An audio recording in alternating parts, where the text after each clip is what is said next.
Dr. Satish Belamkar with an interesting and learning episode of BFARM on the important unit of compaction and compression part 1. Content writer of this lecture is Dr. Agnivesh Srivastava. This is one of the very important unit of pharmaceutics, third semester. Let's start our episode while taking a look at what we are going to learn today. Introduction. Compaction of powders is described as a process in which powders are subjected to some level of mechanical force. The physics of compaction may be simply stated as the compression and consolidation of a two-phase particulate solid gas system due to the applied force. Compression means a reduction in the bulk volume of the material as a result of displacement of the gaseous phase. Consolidation is an increase in the mechanical strength of the material resulting from particle-particle interactions. To understand these processes properly, it is important to be familiar with certain inherent properties of all powdered solids, which have major impact on these processes. Module 2. Physics of tablet compression. The mechanics of tablets is very complex. Therefore, most studies on mixtures deal with simple binary systems rather than more realistic multi-component mixtures. The use of instrumented punches and dies facilitates force time and force displacement measurements for in-depth understanding of physical process of tableting. Further, the obtained data can be fitted to mathematical equations to elucidate the compaction behavior and quality attributes of a given blend. Compaction profiles. Compaction data obtained from instrumented tableting machine are basically of two types: force time and force displacement profiles. Force time profile. Compression force time profiles are used to characterize compression behavior of active ingredients, excipients and formulations with respect to their plastic and elastic deformation. On a rotary tablet press, the force time curve are segmented into three phases: compression phase, dwell phase and decompression phase. The force time profile gives information about these phases as well as various characteristic parameters of the compression cycle. Consolidation time is the time to reach maximum force. Dwell time is the time at which maximum displacement occurs, and contact time is the time for compression and decompression. Parameters such as compression area, that is A1, and the compression slope SLC describe the initial phase. The same ratio, that is AR, and the peak offset time TOFF characterize the dwell time, and the decomposition area A4 and the decompression slope SLD describe the terminal phase. On a rotary tablet press, dwell time exists because the punches do not move actively in vertical position when they are with their plane punch head area under compression roller. The total area under the force time curve, that is ATOT, AR, TOFF, SLC and A1 are used for phase specific allocation of the occurrence of plastic flow, which is a function of compression force and moisture content. Tablet strength, tablet porosity and in-die bulk porosity provide additional information for comprehensive interpretation. The compression force time curve is shown divided into compression, dwell time and decompression phases. The area under the curve A1 represents compression phase. For a constant tablet weight, A1 is small for powder having high density, example dicalcium phosphate dihydrate, and large for those having low density, example MCC. Areas A5 and A6 are obtained by drawing a parallel line to x-axis from starting to the end point of dwell phase. plastic materials show a decrease in force over dwell time. In contrast, a plateau is observed for brittle materials.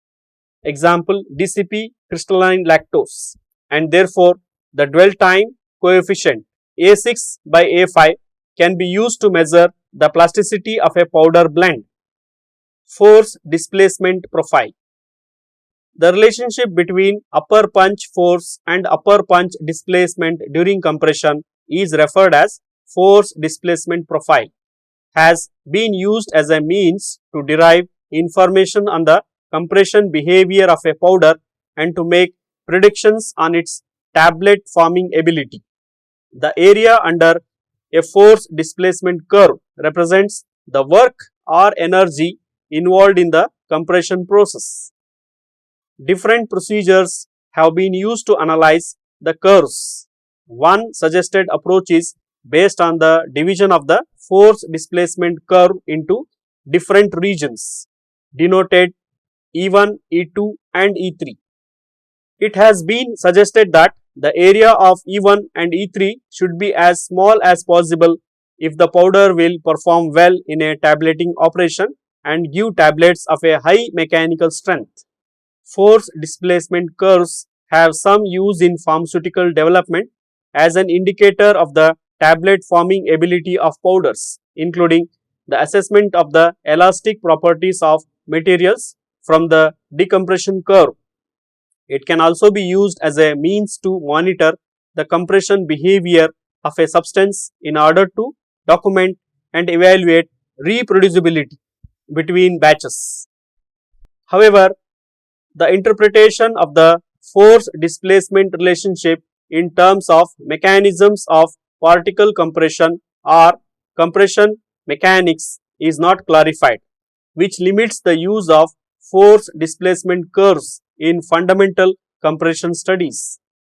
Force displacement measurements have also been used in fundamental studies on the energy conditions during compaction of powders, that is, a thermodynamic analysis of the process of compact formation. The energy applied to the powder can be calculated from the area under the force displacement curve. This compaction energy is used to overcome friction between particles, to deform particles both permanently and reversibly, and to create a new particle surface by fragmentation. The thermal energy released during compaction can be assessed by calorimetry, that is, the die is constructed as a calorimeter. The heat released during compression is the result of particle deformation, that is, energy is consumed during deformation and thereafter partly released when the deformation is completed and the result of the formation of interparticulate bonds. Die wall force profile. During tableting, friction arises between the material and the die, that is, die wall friction, and also between particles, interparticulate or internal friction. However, internal friction is significant only during particle slippage and rearrangement at low applied pressures. The friction between the powder mass and the die wall is of concern beyond a certain consolidation ratio when a sufficient radial pressure gets generated.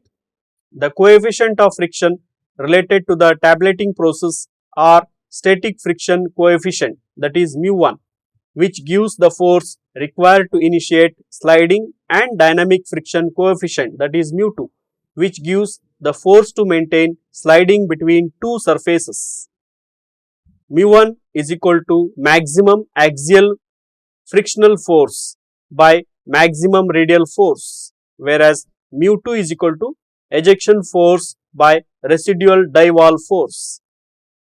Friction phenomena can also be quantified by parameters calculated from upper and lower punch force and displacement.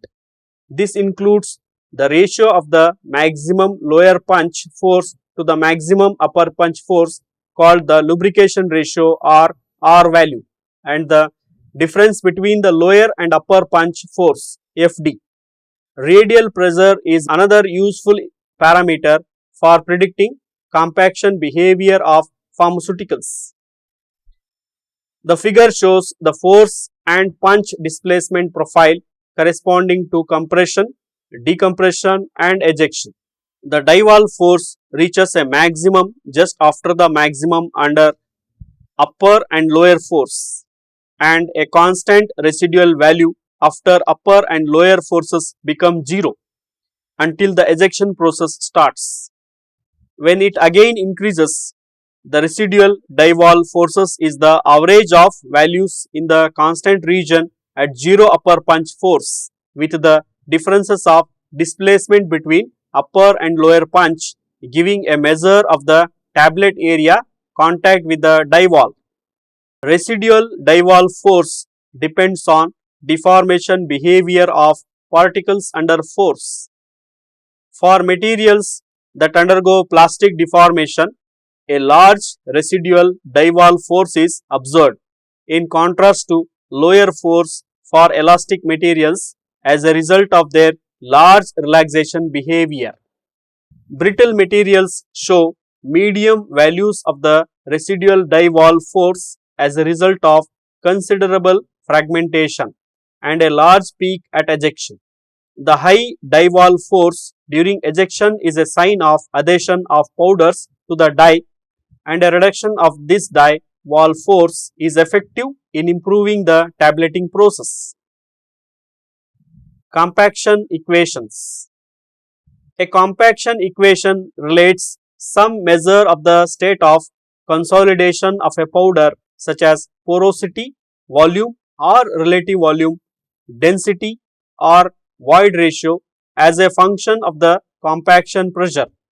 Since the recording of first ever accurate compaction data in 1923 by Walker, a number of compaction related equations have been proposed.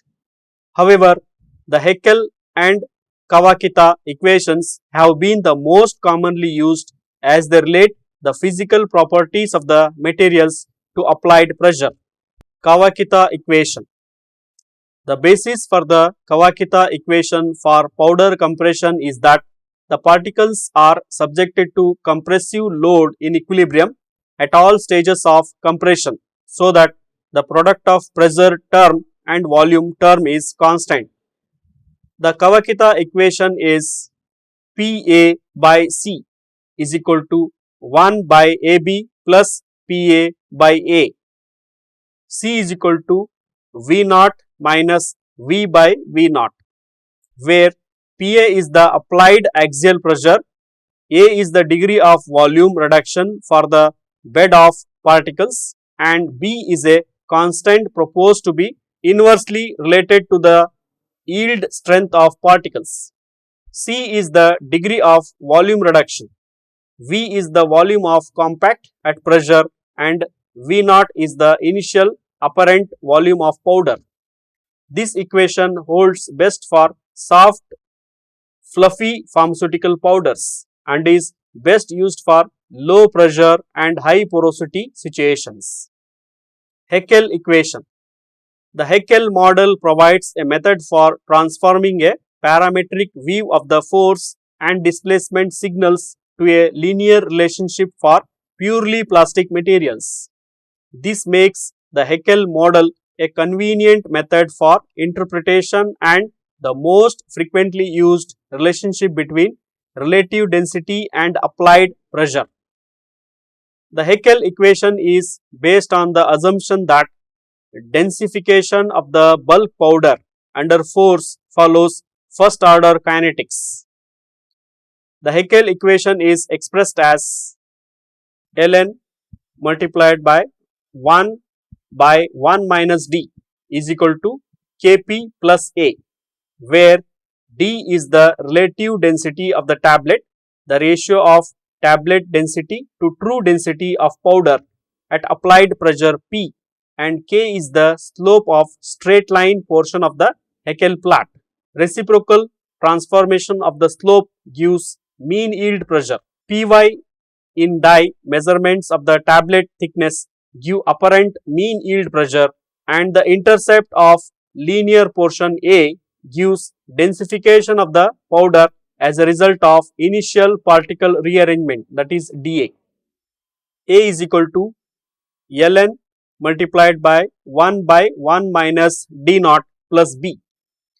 dA is equal to 1 minus E upon minus A, where in 1 by 1 minus d naught is related to the initial dye filling and B is the densification as a result of slippage and rearrangement of primary and fragmented particles, that is dB. B from the point B where the Haeckel plot intercepts the y-axis. D naught is obtained zero pressure powder density, which is defined as the densification as a result of dye filling or initial powder packing. Thus, D naught is equal to 1 minus E upon minus B. dB is equal to dA minus D naught. In 1961, Haeckel proposed a relationship between the constant K and the yield strength of a range of metal powders.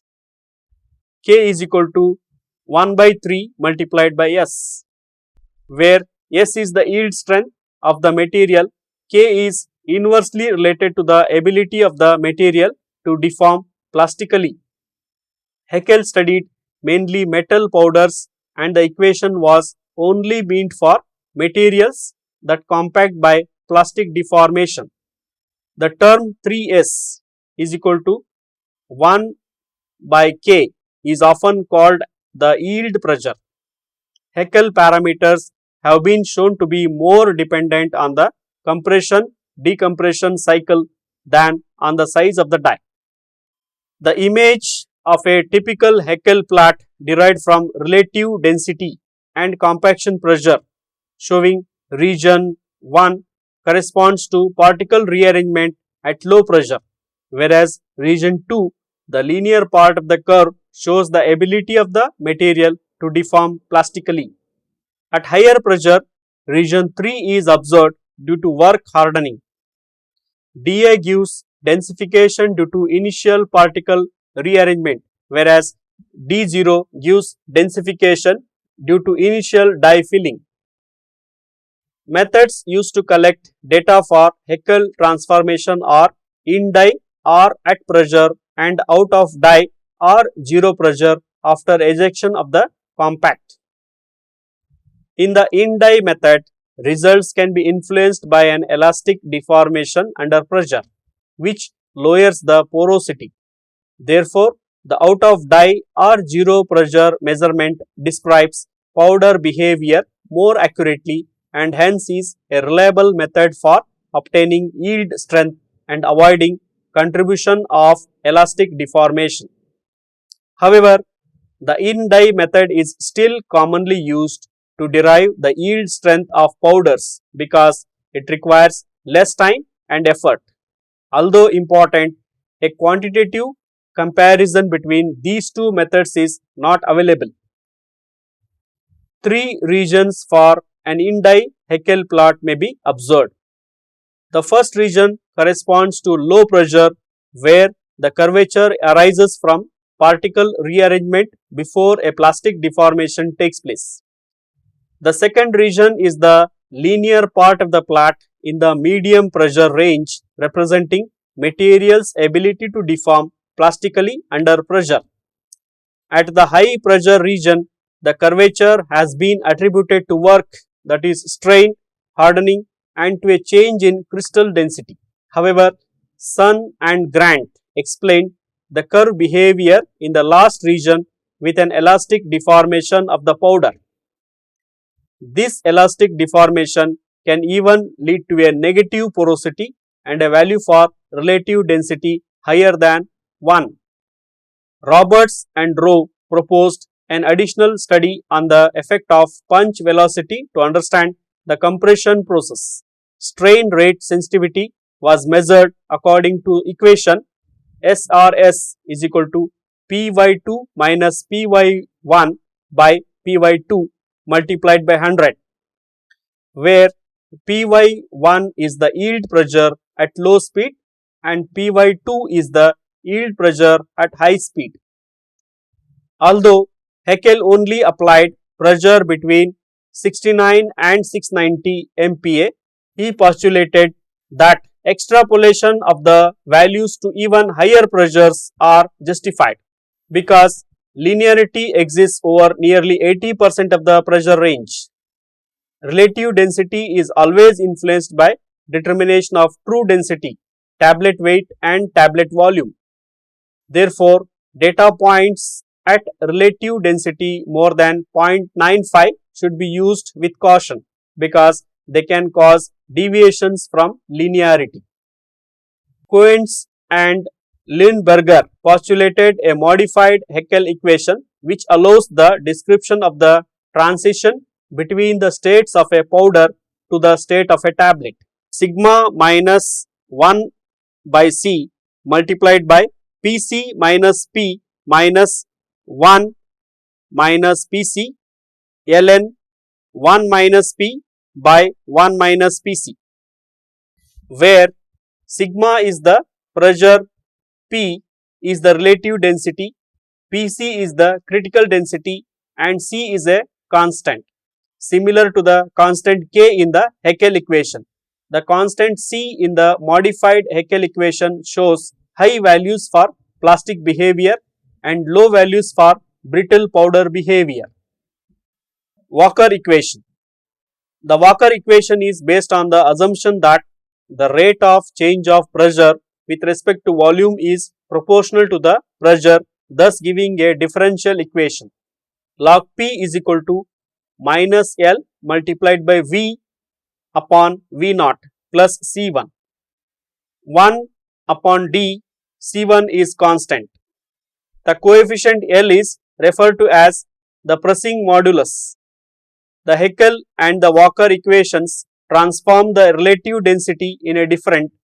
The Haeckel transformation is practically linear at intermediate densities, whereas Walker transformation is most curved in this region. At high densities, the Walker equation approximates linearity, whereas the Haeckel transformation tends to infinity. Compared with the Walker equation, the Haeckel model is less reproducible and has less discriminative power as a general compression constant. Tableting indices. The evaluation of drug substances and pharmaceutical excipients for their physico-mechanical properties is of prime importance in the development of oral solid dosage forms.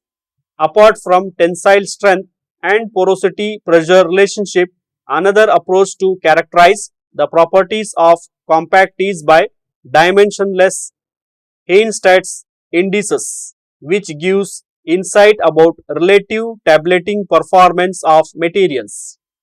Heinstadt also defined and developed procedures for determining the indices of tableting performance such as bonding index BI, brittle fracture index BF and strain index SI. The determination of these three indices involves measurement of indentation, hardness and tensile strength of large compacts with a hole and without a hole in the center. BI estimates the survival of bonds during decompression.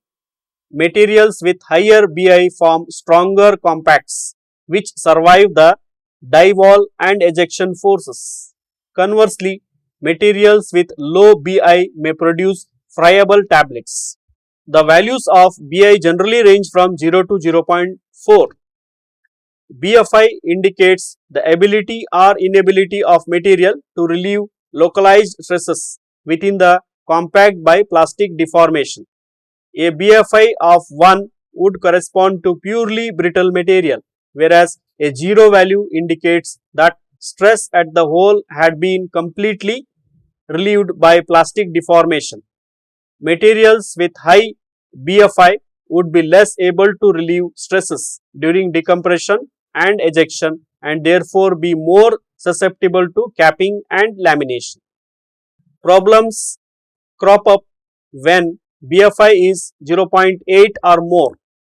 SI indicates the relative strain energy change or a change in size during elastic recovery after plastic deformation. The values range from 0 to 0.4 and a high SI value shows potential structural failure in terms of capping and lamination as a result of high elastic recovery after decompression. Special case materials do not plastically deform and are believed to exhibit poor tableting performance. Such materials are identified when the compression stress required to form a compact is greater than its dynamic indentation hardness, that is HO. That is S upon HO is greater than unity. For normal materials that shows plastic flow, S upon HO is less than unity. Module 3, measurement of compression forces. The production of compressed tablets is a complex process involving many variables and a number of engineering principles. Fundamental research concerning tablet manufacture has been ongoing for a number of years. Use of instrumented tablet machine is essential for basic research in compression physics as it facilitates product development, optimization and scale up and enables monitoring and control of production by providing significant information about the compression and ejection forces involved in the tableting operation. Accurate measurement of these forces enables scientific designing of a tablet formulation with desired attributes. Research and product developmental work can be carried out to establish general relationships between the force of compression and the physical properties of tablets such as thickness, hardness, friability, density, disintegration and dissolution times. The resulting data can be used to screen and compare tableting excipients and their levels in formulations and also aid in developing in-process quality controls. The instrumentation available include those that are inbuilt or fixed in the compression machine, attachable ones such as instrumented punch die sets and compaction simulators that mimic the tableting cycle. Attachable instrumentation. Instrumentation for rotary machines includes strain gauge punches and displacement transducers for obtaining accurate measurement of the operational characteristics of high-speed tableting machines. These are inserted into punch guides and a ratio telemetry system is used to extract the force and displacement signals. The strain gauges are mounted as closely as possible to the tips of the punches to minimize errors resulting from longitudinal punch distortion during compression. The displacement transducer is mounted in a punch guide adjacent to a standard punch that is modified to couple it mechanically to a transducer.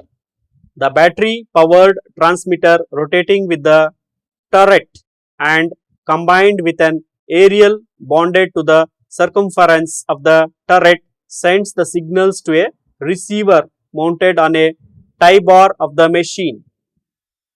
The data is then accumulated or transmitted via telemetry to a computer.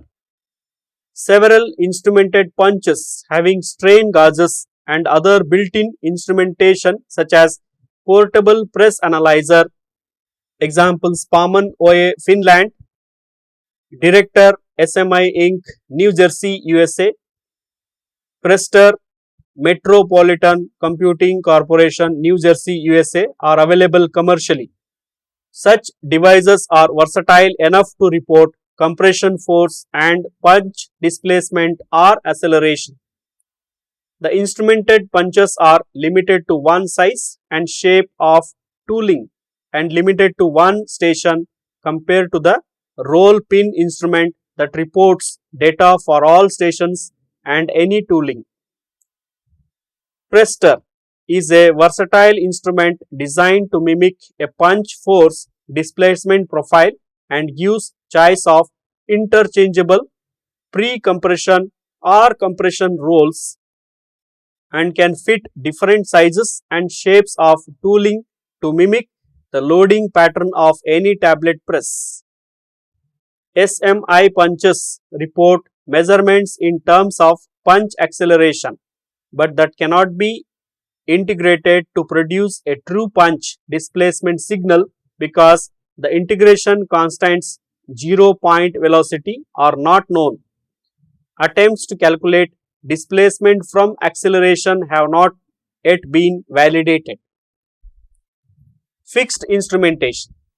Telemetric systems such as those just described, although capable of operating at full factory speed, are inappropriate for monitoring routine production batches. Although the full compression force or distance profile is great value for research and development, it is not essential for routine monitoring. To obtain this measurement, strain gauges can be mounted at various positions on tablet presses to measure peak compaction forces on both the top and bottom punches. The most accurate and convenient position for such strain gauges is on the roll pin or the carriage pins. In addition, there has been interest in measurement of the ejection force, which however is more difficult to measure than the compression force. The exact position at which the head of a bottom punch makes contact with the ejection cam depends on the position of the bottom pressure roll and shape of the punch head. To measure the ejection force accurately using instrumented ejection cams, the system must be designed in such a way that the force output is independent of the contact position of the punch. This can be achieved by inserting strain gauges in a metal platform that is then mounted below a modified ejection cam. Instrumentation is also available to measure sweep of force to predict the force of adhesion between a tablet and the lower punch. Die wall instrumentation is another type of instrumentation that gives information about transmitted radial stress that can be used to assess lubricating properties of materials. It is also useful for elucidating the friction phenomena during compaction and related tableting problems such as capping, lamination and tooling wear. In fact, capping and lamination often originate in the compression and decompression phases but become evident at ejection phase. Compaction simulator. Compaction simulators are designed to mimic the exact cycle of any tableting process and to record all important parameters during the cycle. The compaction simulators have certain advantages such as mimicking the cycle of many presses and can be used for stress strain studies. In addition to these advantages, compaction simulators have potential application in pharmaceutical research and development, such as studying basic compaction mechanisms, processing variables, scale-up parameters, troubleshooting problem batches, creating a compaction databank, and fingerprinting a new drugs or excipients. Conclusion. With all these interesting information on most widely used dosage form tablet, here we come to the end of today's lecture. Compaction is an integral step for the manufacture of tablets and it is important to understand the underlying physics of compaction. An understanding of the variables of compaction process can help to design optimum formulation without processing problems, that is capping, lamination, picking and sticking. Availability of sophisticated tableting instrumentations has catalyzed the understanding of process and the generation of compaction profiles such as force time profile, force displacement profile and pressure porosity relationships can help in deciphering the dynamics of the process. do keep in mind that what we discussed today. Time for you to self-study. This is Dr. Satish Belamkar signing off. I will be back with one more lecture in this series, Compaction and Compression Part 2. If you want to learn more and enhance your knowledge, you may log on to our website for MCQ, quizzes, LORs, www.cec.nic.in. Till then, keep studying. Goodbye.